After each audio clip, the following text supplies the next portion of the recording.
There you are. Hi, how are you? You're very welcome. Hi. Thanks. Hi, everybody. You should I hear- hear myself on the, okay, now. I had some echo.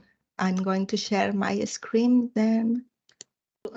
Thank you for inviting me on this opportunity to share my work. I will start with a little bit of my background.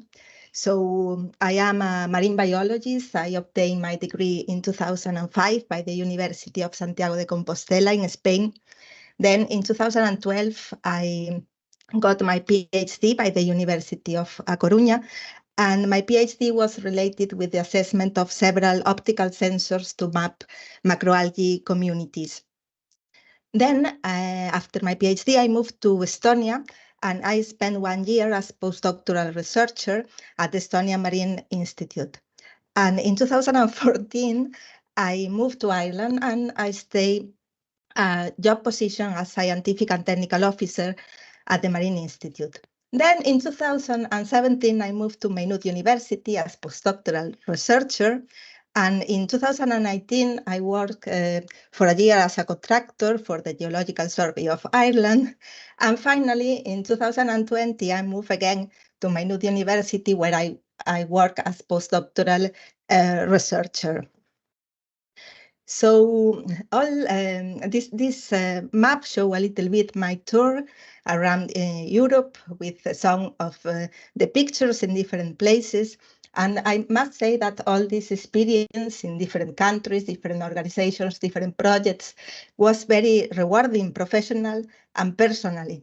But at that point, I moved 9 times house. So this means that sometimes research involves some short-term contracts that shows you a little bit of moving. In any case, all this experience helped me to develop my main line of research that is related with application of optical remote sensing in marine and coastal areas. So I have been working in benthic mapping, water quality, satellite-derived bathymetry, time series analysis, even some the determination of the ecological condition on some coastal ecosystems, as you can see here in some of the results of my work.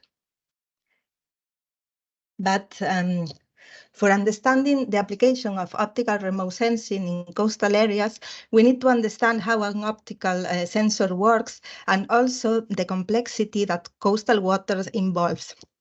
In this figure, you can see all the interactions that are happening. For example, here we have the optical sensor, and here we have the sun. So the sun emits the light that need to travel up the atmosphere down to the water and come back again to the optical sensor. In the case we are talking about, for example, of water quality conditions in the surface of the water.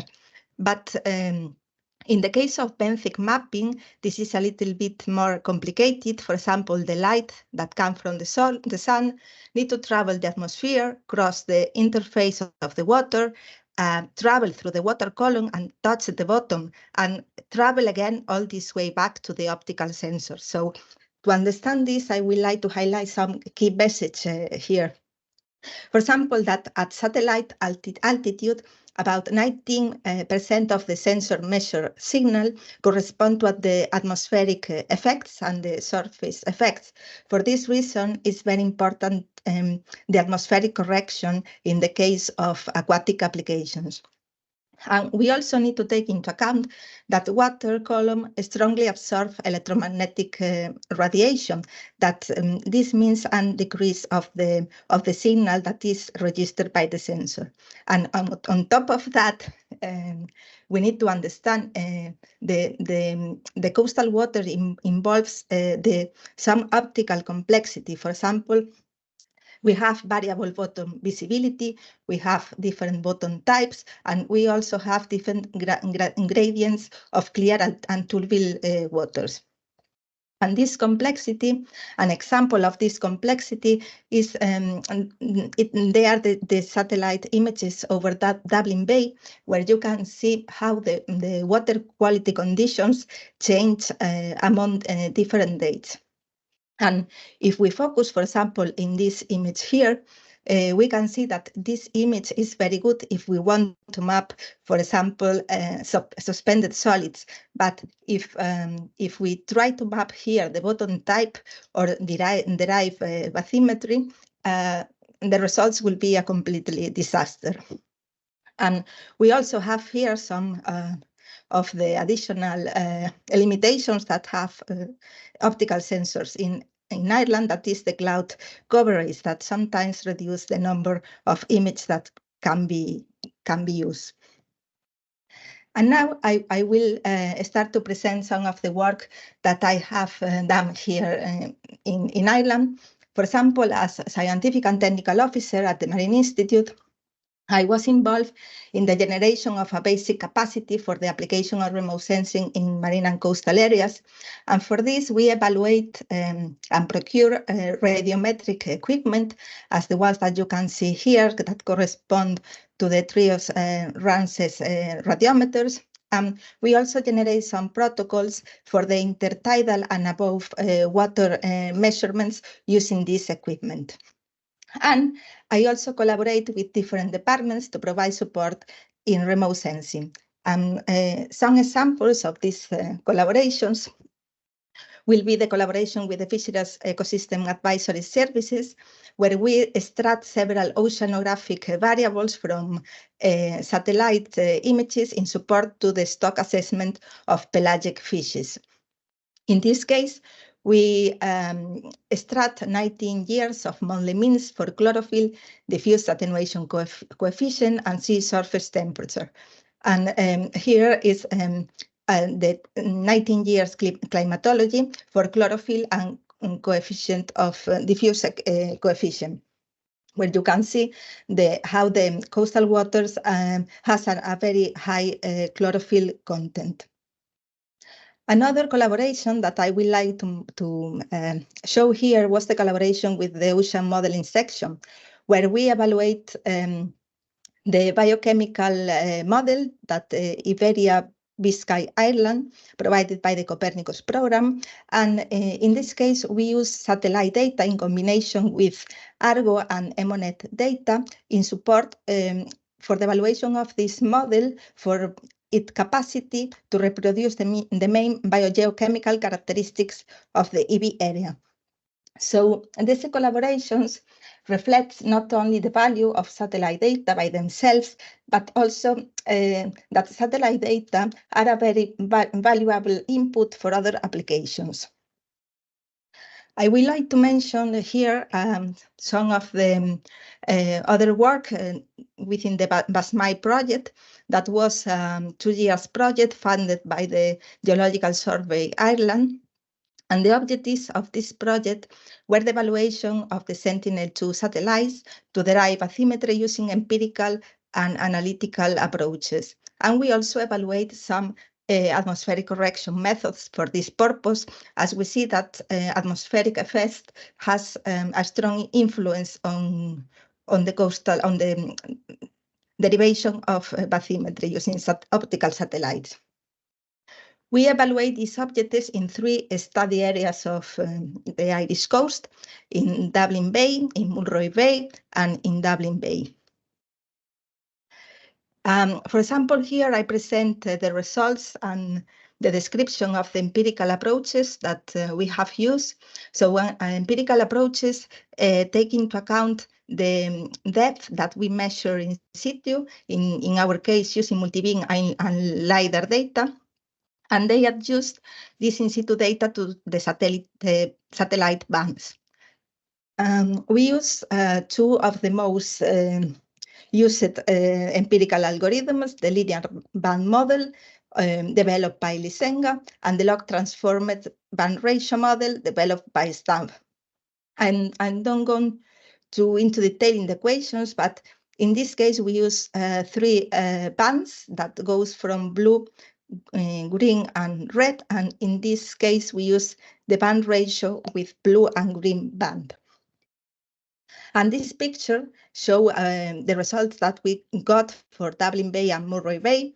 We got quite acceptable results with R square higher than 0.8, between 0 and 10 meters. But the highest accuracies were reached between 2 and 6 meters. And we have two transit here in each of the study area that shows, in the case of Dublin Bay, a little bit of instability between the images because of the water quality conditions in the area, especially because of the plume of the Liffey River. And we also detect some kind of artifact that was produced by the change in detectors by the satellite sensor. But this effect is just for visual, it has only visual implications, as the bathymetric data was okay. And we saw that in the case of Murray Bay, and due to the water quality conditions with more clear waters, shows a little more stability between images. In this case, the transit reflects here, for example, the channel in three different images, and the results were quite stable. In the case of the analytical approach, we use this approach taking into account the physical principles and less dependent on calibration data. And in this case, we don't use any multi-beam or LiDAR data, just the model.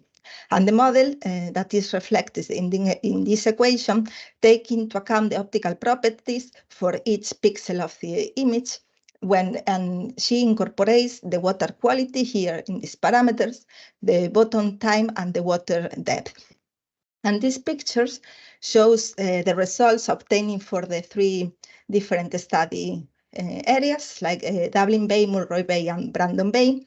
And we saw again that the relation between satellite depth and in situ depth was quite good, with R squares higher than 0.07 values.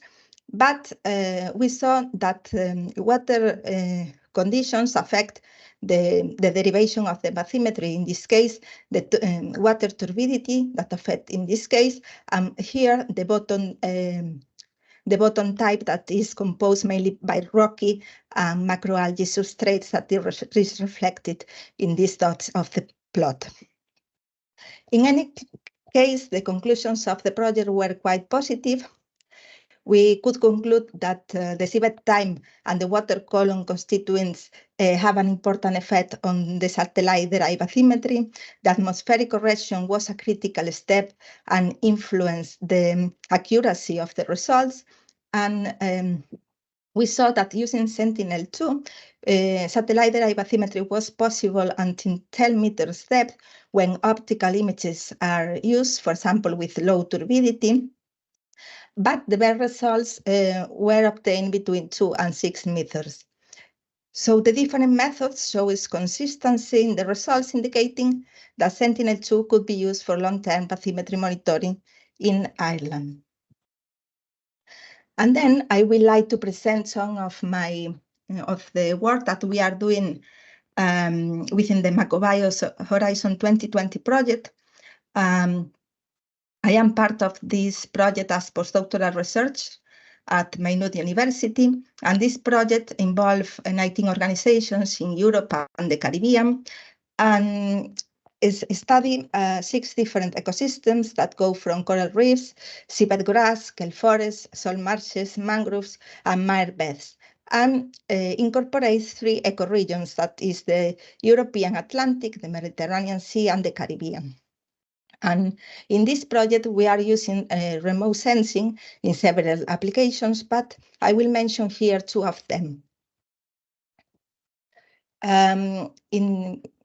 Among these remote sensing applications, we study mangrove forest in the Lac Bay, that is this place here, and is located in Bonaire, a Caribbean island. And then we also study the salt marshes of Bull Island in Dublin Bay. In the case of the mangrove forest, we use Sentinel-2 data.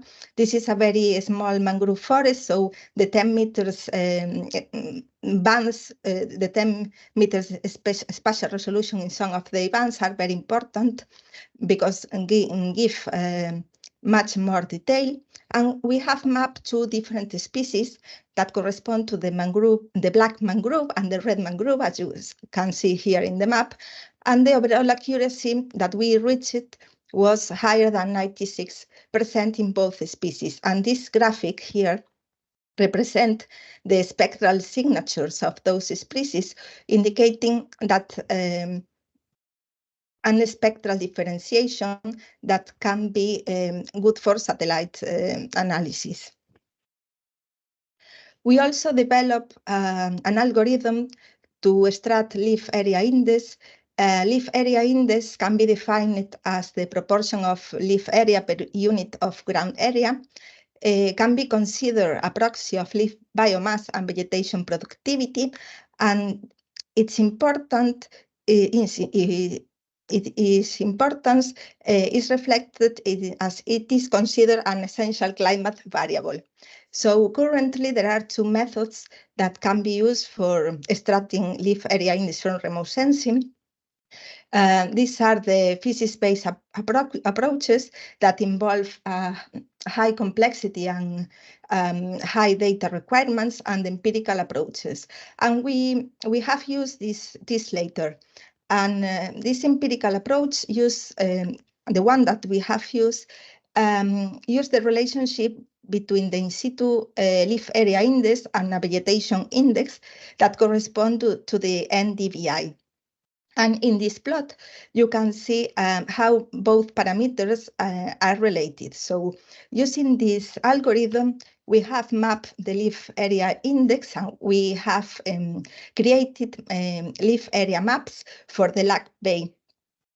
And we saw a zonal distribution of these values, indicating bad condition in the back of the bay and good conditions close to the seashore.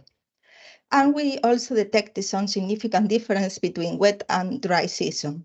So we could conclude that Sentinel-2 is a cost-effective way to monitor the extent, composition, and ecological condition of a small mangrove forest.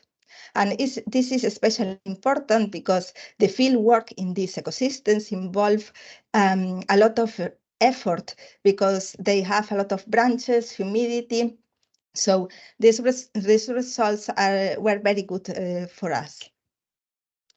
We also have been evaluating the effects of some of the main climate stressors in the salt marshes of Bull Island. And for this, we have used historical aerial photographs covering 18 years, and we evaluate how temperature, relative mean sea level, and precipitation affect this salt marsh. The results shows that silt marsh in Bull Island are quite stable, with the section of this central part here, but this work is still under development, and we are planning to incorporate the data from the Landsat satellites that includes a longer time series, specifically from the 70s to date. And these are all the percentage of the applications that I wanted to present today. If you are interested in know more details about it, you can visit my Google Scholar or ResearchGate profile, where you can find more details, and also feel free to send an email if you have any questions. So thank you. I hope you have understand something with my Spanish accent. It was great. It was very clear. Thank you. And it's lovely to see that, you know, those nuances in the satellite drive bathymetry are being backed out with the different, you know, bottom types and the issues with turbidity. Does anybody have questions for Gema? Emma, can I ask, Emma, in terms of your, coming back to your turbidity question, Have you noticed a difference between the east and west coast of Ireland in terms of bathymetry, or were you just working along the east and the south? Did you try any bays in the west? I work with Brandon Bay, but Brandon Bay is quite complicated because it's very open, and the problem is the swell. That is very difficult to have some good image with calm waters. A lot of problems in Ireland for optical remote sensing, I can say. I agree. One of the issues as well is if you have water runoff from peatlands, you get a lot of dark sediment in the water. So it's also very difficult to see through that. The peat as well, yeah. Sita is wondering if Corrine land cover is being used for mapping salt marshes. The current map you showed in the last slide does not include all the salt marshes. No, just at the moment, this work is still under development. So we are using, because of the spatial resolution, the historical aerial photographs. But maybe it's good to take into account the Corrine land cover as well. Thanks. And I was wondering, with that project, what's the overall aim? Is it to map and monitor these coastal zones, or do you have a larger aim or ambition than that in the project? The main aim is to evaluate the ecological condition of the ecosystems, and also this is fundamental to establish, that is the main aim of the project, the blue nature-based solutions, about what measures we can apply effectively to reduce climate change effects and anthropogenic effects. That is still under development because there is no much information about how nature-based solutions can be used as a cost-effective way to reduce climate change and anthropogenic stressors. Yeah. Great, lovely. Thanks, Gema. Thanks. If there's no more questions, we leave it at that for today. Thanks everybody for coming again. And thank you to Women in Geospatial Irish Chapter for supporting the webinar series. We will be back on the first Wednesday in March, and we hope to see you then. If anybody in the audience would like to present some of their work, you can find me on LinkedIn. You can find us through the Women in Geospatial Irish Chapter page. It's probably the easiest. And you can contact myself or Marion. And yeah, thanks, Marion. And yeah, hope to see you all next month. Thank you very much for coming. And thanks very much to Eve and to Gema for great presentations today, very informative.